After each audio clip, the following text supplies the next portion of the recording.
വളരെ വിഷമത്തോടെയാണ് നമ്മൾ ഈ ഒരു വാർത്ത കേട്ടത്.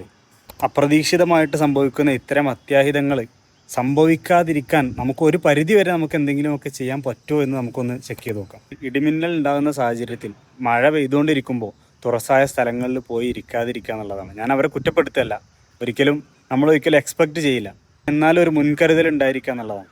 വളരെ അപൂർവമായിട്ടെങ്കിലും നമ്മുടെ നിയർ ബൈ ആയിട്ടുള്ള ഏതെങ്കിലും സ്ഥലങ്ങളിലേക്ക് ഇടിമിന്നൽ സ്ട്രൈക്ക് ചെയ്യുന്നതിൻ്റെ തൊട്ട് മുമ്പ് നമുക്ക് ചില വാർണിങ്സ് ഒക്കെ ലഭിക്കാറുണ്ട്. രോമാഞ്ചം ഉണ്ടാകുന്നത് പോലുള്ളൊരു ഫീലിംഗ് ഉണ്ടാവും. നമ്മുടെ മുടികളൊക്കെ, വലിയ മുടിയുള്ള ആളുകളാണെങ്കിൽ മുടിയൊക്കെ എഴുന്നേറ്റ് നിൽക്കുന്നതായിട്ട് ഫീൽ ചെയ്യും. അതല്ലെങ്കിൽ തൊലിപ്പുറത്ത് ചെറിയ ഇലക്ട്രിക് ഷോക്ക് വരുന്നത് പോലെയുള്ള ഫീലിംഗ് തുടക്കത്തിലുണ്ടാവും. ഇത് വളരെ റെയർ ആണെങ്കിൽ പോലും ഇത്തരം ഒരു വാർണിംഗ് നമുക്ക് ലഭിച്ചു കഴിഞ്ഞാൽ നമ്മൾ ഉടനെ ചെയ്യേണ്ട കാര്യം എന്ന് പറഞ്ഞാൽ പരമാവധി ഹൈറ്റ് കുറയുന്ന രൂപത്തിൽ ചുരുണ്ടുകൂടിയിരിക്കുക എന്നുള്ളതാണ്. എന്നാൽ അത് വിചാരിച്ച് നിലത്ത് കിടക്കുകയും വരുത്. കാരണം ഗ്രൗണ്ടിൽ തന്നെ രണ്ട് സ്ഥലത്ത് രണ്ട് വ്യത്യസ്ത വോൾട്ടുകൾ രൂപപ്പെടാനും അതുവഴി നമ്മുടെ ശരീരത്തിലൂടെ കറണ്ട് പാസ് ചെയ്യാനുള്ള സാധ്യതയുണ്ട്.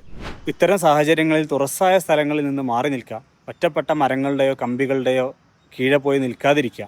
വീട്ടിനകത്താണ് അല്ലെങ്കിൽ കെട്ടിടത്തിനകത്താണ് എന്നുണ്ടെങ്കിൽ പരമാവധി ഗ്രൗണ്ടിലും വാളിലും ടച്ച് ചെയ്യാതിരിക്കാൻ ശ്രദ്ധിക്കുക. നമ്മുടെ കഴിവിൻ്റെ പരമാവധി നമ്മൾ ശ്രദ്ധിക്കുക എന്ന് മാത്രമേ നമുക്ക് ചെയ്യാനുള്ളൂ.